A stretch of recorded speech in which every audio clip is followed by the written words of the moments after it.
आज हम देखेंगे 2018 में रिलीज हुई एक माइथोलॉजिकल हॉरर मूवी तुम्बाड़। इस मूवी की स्टार्ट में विनायक राव अपने बेटे को बता रहे होते हैं कि आज से सदियों साल पहले एक पूर्ति की देवी हुआ करती थी। उस देवी के पास में अनाज और सोने का अपार भंडार हुआ करता था। जिस वक्त इस सृष्टि का निर्माण हुआ उस वक्त पूर्ति की देवी ने अपने कोख से 16 करोड़ देवी देवताओं को जन्म दिया, लेकिन उनका सबसे फेवरेट था उनका फर्स्ट बच्चा जिसका नाम हस्तर था। धीरे धीरे जैसे समय आगे बढ़ा, हस्तर ने अपनी ही माँ का सोना चुराने की कोशिश की और वो इसमें कामयाब भी हो गया। फिर वो अनाज की तरफ बढ़ा, मगर तभी वहाँ सभी देवी देवताओं ने उसे नष्ट करने वाले थे। पर तभी पूर्ति की देवी ने उसे बचा लिया और उसे बचाने से पहले देवी जी ने उसे एक श्राप भी दिया था कि आज से तुम्हें कोई नहीं पूजेगा और तुम्हारा नाम भी कभी नहीं लिया जाएगा।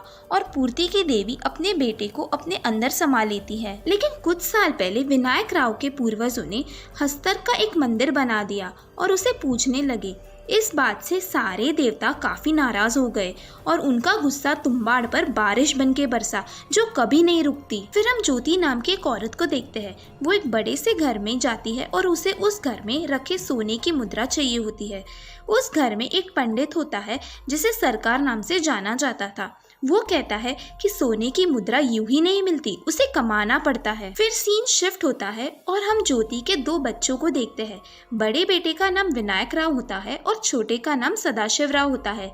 वो दोनों अपनी माँ का इंतजार कर रहे होते हैं। उस दिन उनकी माँ को आने में देर हो गई थी, तो ये दोनों बच्चे आपस में बात करते हैं कि बुढ़िया को खाना कौन खिलाएगा।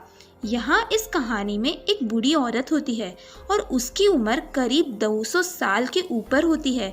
उसका पूरा शरीर सड़ चुका होता है, मगर आज भी उसमें जान बाकी होती है। फिर हम देखते हैं कि सदाशिव अपनी माँ से पूछता है कि क्या आपको आज भी सोने की मुद्रा मिली, तो वो उसे कहती है कि वो कमानी पड़ती है, यूं ही नहीं मिल जाती। फिर कुछ दिनों बाद सरकार की डेथ हो जाती है और उसका अंतिम संस्कार करके ज्योति अपने बच्चों से कहती है कि अगले ही दिन हम पुणे के लिए निकलेंगे। लेकिन दोनों भाई जब बात कर रहे होते हैं तभी गलती से सदाशिव राव जिस पेड़ की टहनी पे बैठा हुआ होता है वो टूट जाती है और वो वहीं गिर के घायल हो जाता है। उसकी माँ उसके वैद्य के पास ले जाने के लिए निकलती है तो विनायक माँ से पूछता है कि अगर बुढ़िया को भूख लगी तो क्या करना है। इस पे उसकी माँ कहती है कि उसे कुछ बना के खिला देना और अगर फिर भी वो तंग करती है तो उसे कहना कि सो जा वरना हस्तर आ जाएगा। कुछ देर बाद वो दादी खाने के लिए तड़पने लगती है और कहती है कि मुझे भूख लगी है।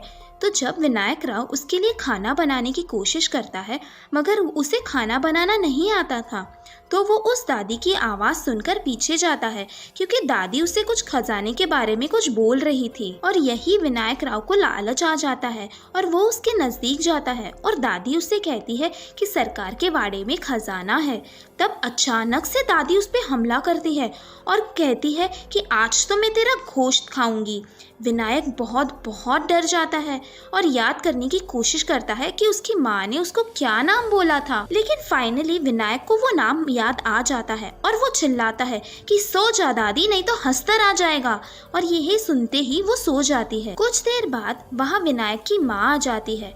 विनायक उसकी माँ को सदाशिव के बारे में पूछता है तो उसकी माँ उसे कहती है कि वो मर गया, हमें अभी यहाँ से ये गाँव छोड़कर पुणे के लिए निकलना है। सुबह होने पर वो दोनों एक बोट में बैठकर सातारा की तरफ निकल रहे होते हैं। तब विनायक बोलता है कि सरकार का वाड़ा अब हमारा हुआ ना माँ, वाड़ा नहीं तो उसके अंदर का खजाना तो हमारा होना चाहिए ना। उसकी माँ बहुत गुस्से में होती है और बोलती है कि लालची इंसान तुझे चाहिए क्या, तुझे सिर्फ सोने की मुद्रा ही चाहिए ना, तो ये ले रख और अब चुप हो जा। और फिर ऐसे ही 15 साल बीत जाते हैं और हम विनायक राव को देखते हैं जो अपने गांव तुम्बाड़ वापस आ चुका होता है क्योंकि उसके मन में अभी तक उस खजाने का लालच था और इसीलिए वो पहले अपने पुराने घर पहुंचता है। लेकिन वहां पहुंच के वो देखता है कि दादी के सीने में एक काफी बड़ा पेड़ उग चुका है, मगर वो आज भी जिंदा है।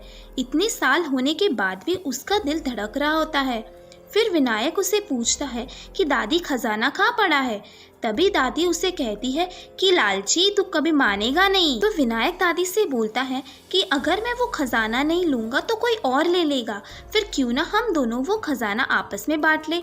इस पर दादी कहती है कि मुझे अब वो खजाना नहीं चाहिए, अगर तू मुझे कुछ खिला पिला नहीं सकता तो मुझे मार दे, मैं और जीना नहीं चाहती। तो विनायक मान जाता है और कहता है कि आप मुझे इस खजाने तक पहुंचने का जरिया बता दो और मैं आपको मुक्ति दे दूंगा। फिर दादी बताती है कि आज से कई साल पहले की बात है कि मैं कुएं में उतर के चढ़ने में सबसे तेज हुआ करती थी। तो विनायक समझ जाता है कि खजाना किसी कुएं में है। 3 महीने तक खोजने के बाद विनायक को वो कुआं मिल जाता है और उतरना कैसे है वो भी वो जान लेता है, मगर अंदर से सोना बाहर कैसे निकालना है ये वो अब तक नहीं समझ पाया था। इसलिए वो वापस से जाके उस दादी को पूछता है तो दादी उसे वो राज बता देती है और उसके बाद वो अपनी डील कंप्लीट करता है और दादी को जलाकर मुक्ति दे देता है। आगे वो सोने की मुद्रा लेके वापस अपने गांव में पहुंचता है और अपनी बीवी से कहता है कि मैं तुझे रानी बना दूंगा क्योंकि अब हमारे दिन बदलने वाले हैं। अगले दिन विनायक राघव जो एक मुनीम थे उनके पास जाता है जिससे उसने कर्जा लिया था। वहाँ विनायक उससे कहता है कि मेरे पास एक सुवर्ण मुद्रा है, इसका क्या दाम होगा? तो राघव कहता है कि 100 रुपए। फिर विनायक राघव को पूछता है कि मेरे पास ऐसे 3 और है, खरीदना चाहोगे? इसी तरह से विनायक की किस्मत बदल जाती है और वो काफी बार तुम्बाड़ जाके मुद्रा ले आता है और वो शहर में आके बेच देता था। ऐसे ही वो अमीर बनने लगता है। ये देख के राघव उसे पूछता है कि ये तुम सब कहाँ से लाते हो? तो विनायक कहता है कि आपको क्या करना है कि मैं ये कहाँ से लाता हूँ, मैं आपको इतना ही बोलूँगा कि बस ये चोरी का नहीं है। कुछ दिनों बाद राघव विनायक से मिलता है और कहता है कि क्यों ना हम दोनों पार्टनरशिप कर ले और मैं तुम्हारे पैसों का ख्याल भी रखूंगा क्योंकि तुम अपने पैसों का ध्यान तो नहीं रख पाते होंगे। इस पे विनायक कहता है कि मैं अपना देख लूंगा। फिर वो राघव खुद तुम्बाड़ जाने की ठान लेता है और सीन शिफ्ट होता है तुम्बाड़ में जहाँ राघव पहुंच चुका होता है, लेकिन विनायक राव भी चालाक होता है और वो भी वहां पहुंच जाता है और उस पे वो नजर रखने लगता है। राघव देखता है कि विनायक एक छोटा सा ट्रंक लेके नीचे कुएं में उतरा और वापस आते समय सोने की मुद्रा लेके आया। इसका मतलब ये था कि मुद्राएं उस कुएं में थी, इसलिए विनायक के चले जाने के बाद राघव भी उस कुएं में उतरता है। उस कुएं में जाने के लिए एक बहुत बड़ा इंटरनल रास्ता होता है जो काफी दूर तक जाता था और अंदर उसे एक लोहे का बड़ा ट्रंक मिलता है जिसपे पूर्ति की देवी बनी होती है। उसे खोलने पे उसे एक रस्सी लटकी हुई दिखती है और राघव डर डर के उस रस्सी की मदद से उस ट्रंक में उतर जाता है। अंदर जाने के बाद हम देखते हैं कि पूर्ति की देवी की कोख की दीवारें लाल कलर की होती है और वहाँ अंदर ऐसा महसूस हो रहा होता है कि जैसे कोई सांस ले रहा हो। फिर राघव की नज़र एक छोटू से डब्बे पर गिरती है। वो डब्बा खोलता है तो उसके अंदर एक अनाज की गुड़िया बनी होती है और जैसे ही उस अनाज की खुशबू हस्तर को आती है तो वो अनाज के साथ साथ राघव को भी खा जाता है। थोड़ी देर बाद विनायक वहां जाता है और देखता है कि जो हाल उसकी दादी का हुआ था वही हाल अब राघव का हुआ था।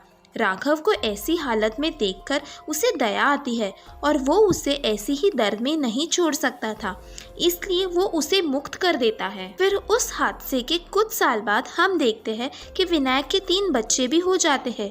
इसमें 2 जुड़वा लड़कियां होती है और पांडुरंग नाम का एक बड़ा बेटा भी होता है, मगर पांडुरंग एक पैर से हैंडीकैप्ड होता है। विनायक राव ने अपने घर के अंदर देवी की कोख की तरह सेटअप बनाया था ताकि वो उसके बेटे को कोख के अंदर से मुद्रा लाने की ट्रेनिंग दे सके और वो रोज प्रैक्टिस किया करते थे। दूसरी तरफ गवर्नमेंट ने उस तुम्बाड़ के वाड़े को कम्प्लीटली सील कर देने का फैसला लिया होता है और अब ये बात विनायक को भी पता चल जाती है। अब विनायक राव की उम्र हो चुकी थी, इसलिए वो अब ये काम ज़्यादा देर तक नहीं कर सकता था। इसलिए वो डिसाइड करता है कि वो अपने बेटे को तुम्बाड़ ले जाके उसे इसकी ट्रेनिंग देगा और फिर वो लोग तुम्बाड़ पहुंच जाते हैं। वहां जाने पे विनायक उसे आटे की गुड़िया बनाना सिखाता है और उसे बोलता है कि इसमें पत्थर भी डाला करो क्योंकि हस्तर पत्थर भी चबा के खा जाता है, इससे चोरी करने में थोड़ा ज्यादा समय मिल जाता है। ये करने के बाद वो देवी की कोख के अंदर जाते हैं, लेकिन पांडुरंग एक छोटी सी आटे की गुड़िया अपने साथ ही ले आया होता है और वो जैसे ही उसे बाहर निकलता है तो उनके पीछे हस्तर पड़ जाता है। फिर जैसे तैसे विनायक राव अपने बेटे को बचाने की कोशिश करता है और पांडुरंग हस्तर के पीछे की पोटली खोल के कुछ मुद्राएं अपने पास रख लेता है और फिर जैसे ही वो दोनों वहां से बचकर ऊपर आते हैं तो विनायक उसे पीटता है और कहता है कि मैंने तुझे मना किया था ना, फिर भी तू उस आटे की गुड़िया को क्यों लेके आया, हम मर सकते थे। फिर पांडुरंग कहता है कि सॉरी, वापस से ऐसा गलती नहीं होगी। घर वापस आने पर जब वो अपनी पहली मुद्रा अपनी माँ को दिखाता है तो उसकी माँ उसे पूछती है कि तूने वहाँ क्या देखा। तो पांडुरंग उसे कहता है कि ये सब मैं और बाबा देख लेंगे, तू बस घर संभाल। फिर रात को विनायक पांडुरंग से कहता है अब ये वाड़ा गवर्नमेंट के पास जाने वाला है। तो पांडुरंग कहता है कि हम हस्तर को एक एक करके गुड़िया देते हैं, तो अगर हम उसे बहुत सारी गुड़िया एक ही बार में दे दें तो वो इतनी सारी गुड़िया खाने में उसे टाइम लगेगा और हमारे पास काफ़ी सारा टाइम होगा ताकि हम हस्तर की पोटली ही चुरा लें। तो यहाँ पर विनायक राव सोचता है और उसे ये आइडिया बहुत पसंद आती है। फिर अगले ही दिन वो अपनी बीवी को बोल के काफी सारे आटे के पैकेट्स लेके अपने बेटे के साथ तुम्बाड़ वापस चला जाता है। फिर कुएं में जाने से पहले वो उस ट्रंक के चारों तरफ आटे का घेरा बना लेता है और कोक के अंदर जाने पे जब विनायक राव 2 आटे की गुड़िया निकालता है तो एक के बदले 2 हस्तर वहां आ जाते हैं और दूसरी तरफ पांडुरंग जैसे ही और गुड़िया निकालता है तो जितनी गुड़िया होती है उतनी ही ज्यादा हस्तर वहां आ जाते हैं। ये देख के वो लोग डर जाते हैं, लेकिन वो जिस आटे के सर्कल में खड़े थे उस आटे के घेरे में हस्तर नहीं आ सकता था, क्योंकि जब पूर्ति की देवी ने उसे देवताओं से बचाया था तभी उसकी एक शर्त थी कि वो अनाज को कभी नहीं छू सकेगा। इसका मतलब ये था कि वो जो घेरा बना हुआ था उसे वो कभी पार नहीं कर सकता था। और अब काफी रात हो चुकी थी, वो उसी घेरे में बैठे थे। फिर विनायक राव अपने आप को सैक्रिफाइस करने का सोच लेता है और वो अपने शरीर पे गुड़िया बांध लेता है। उसे ये करता हुआ देखकर उसका बेटा पांडुरंग रो पड़ता है। फिर वो उस घेरे से बाहर निकल जाता है और सारे हस्तर उसके पीछे पड़ जाते हैं और जैसे ही वो सारे बाहर के ट्रंक के घेरे में आते हैं वो सारे भस्म हो जाते हैं। आखिर में पांडुरंग उस ट्रंक से बाहर आकर देवी की कोख से भी बाहर आ जाता है। लेकिन उसके पिताजी विनायक राव का भी वही हाशर हुआ था जैसे कि उस दादी और राघव का हुआ था। वहाँ पर विनायक अपने बेटे को हस्तर की पोटली देता है और कहता है कि ये ले, तुझे यही चाहिए था ना। लेकिन वो पोटली नहीं लेता बल्कि अपने पिता की मुक्ति के बारे में सोचकर उन्हें जला देता है और यही ये मूवी खत्म हो जाती है। अगर आपको ये वीडियो पसंद आया तो ज़रूर लाइक और शेयर करें और हमारे चैनल को सब्सक्राइब करें।